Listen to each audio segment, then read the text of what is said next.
From climate change to cyber theft to the South China Sea, China and the U.S. reach important agreements as they also seek to manage their differences. CCTV's Jessica Stone was at the news conference where President Xi and Obama made those announcements, then took questions. So Jessica, take us through the highlights. Well, one of the major highlights, Elaine, was a discussion and a new consensus around the South China Sea. And of course, there's been increasing concern by the United States as they watch China build up many of these islands. Obviously, there are competing claims with some of China's neighbors over these. And the leaders did announce a couple of agreements when it comes to the South China Sea, specifically trying to avoid problems between military aircraft or military ships. Air communications to avoid military problems will be one of those agreements. China continuing to expand, a Coast Guard agreement of some kind, basically to let each other know that they're in the region. And as I said, this is an ongoing issue between these two countries as China expands its reefs and as the U.S. questions the impact on the freedom of navigation on shipping lanes and air cargo.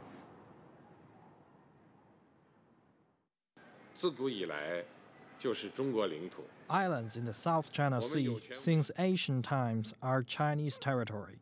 We have the right to uphold our own territorial sovereignty and lawful and legitimate maritime rights and interests. We are committed to maintaining peace and stability in the South China Sea, managing differences and disputes through dialogue, and addressing disputes through negotiation, consultation, and peaceful manner, and exploring ways to achieve mutual benefit through cooperation. We are committed to respecting and upholding the freedom of navigation and overflight that countries enjoy according to international law. Relevant construction activities that China are undertaking in Nansha Islands do not target or impact any country, and China does not intend to pursue militarization. I indicated that the United States will continue to sail, fly, and operate anywhere that international law allows. I conveyed to President Xi our significant concerns over land reclamation, construction, and the militarization of disputed areas, which makes it harder for countries in the region to resolve disagreements peacefully. And I encouraged a resolution between claimants in these areas. We are not a claimant. We just want to make sure that the rules of the road are upheld. In a couple other areas where there's been some progress in the relationship on cyber, we saw an agreement by both countries to sign onto a UN framework that would essentially prevent cyber attacks on critical infrastructure. We also saw an agreement that neither country would support or knowingly support cyber theft for commercial gain. And also we saw some progress on climate. Both countries now coming up with plans to reduce emissions through a cap-and-trade system. China says it'll begin that in 2017. The United States says it will begin it in 2016. Jessica, President Obama paid tribute to their wives earlier, and we saw the First Ladies greet each other warmly earlier today. They spent a lot of time together in the past, and they seem to really enjoy themselves at a joint appearance this afternoon. And, you know, a lot of the planning of the state visit comes down to the First Lady's office, and the staff was very conscious to say that there was an effort to reciprocate the kindnesses extended by Peng Liyuan and President Xi at the state visit last year, as well as, you know, the visits by the first family. These two First Ladies did get a chance again to go visit the pandas, and we have a new one here at the National Zoo. They got to name it.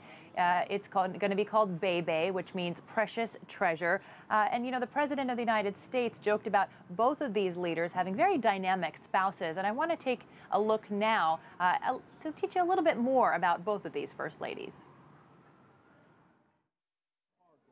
When the White House needs a woman's touch, American leaders have turned to the First Lady. Historians say Dolly Madison, wife to the fourth U.S. president, set the bar as national hostess back in the early 1800s.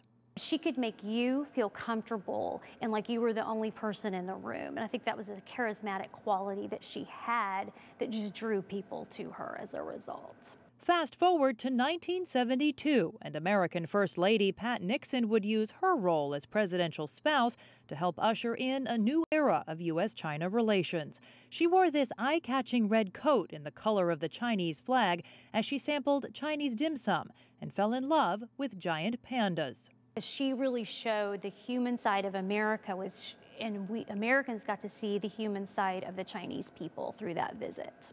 A decade later, Nancy Reagan accompanied her husband to meet Chinese leader Deng Xiaoping. He gave her a red silk dress, which she wore the following year to welcome his successor, Li Shenyan, to the White House. A state dinner is the highest honor you can give any country.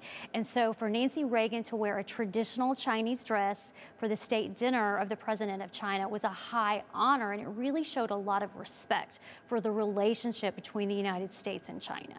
She loved this China a lot and used it a lot. Anita McBride was the chief of staff to American First Lady Laura Bush, wife of George W. Bush. She also worked in the Reagan and senior Bush White Houses.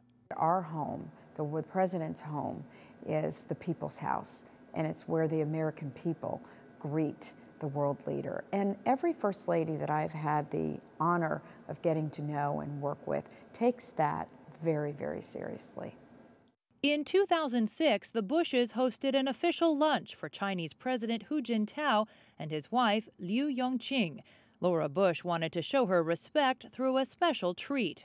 Mrs. Bush worked with the White House pastry chef to develop a dessert that had a name, and the name was called A Good Fortune, and it was melon 3 ways, and it had candied ginger and candied orange. Now the White House will welcome Chinese President Xi Jinping and Peng Liyuan, a presidential spouse now pioneering her own role as First Lady, whether she's welcoming world leaders, traveling abroad, or taking selfies with Chinese young people. Madam Peng is also forging her own personal diplomacy with the United States. Last year, she invited Michelle Obama, her mother, and 2 daughters to Beijing.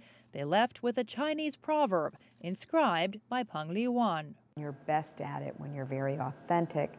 You bring to the table something that you have credibility on, that you care about, because that resonates with people.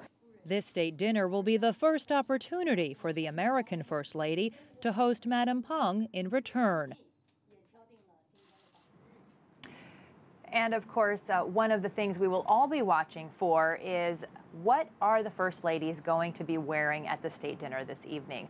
It is always something to talk about, something that strikes social media. So we will be watching because, of course, these 2 First Ladies are both First Ladies of fashion, Elaine. Absolutely. That may overtake what happened with the pandas earlier today. Jessica Stone at the White House. Thank you.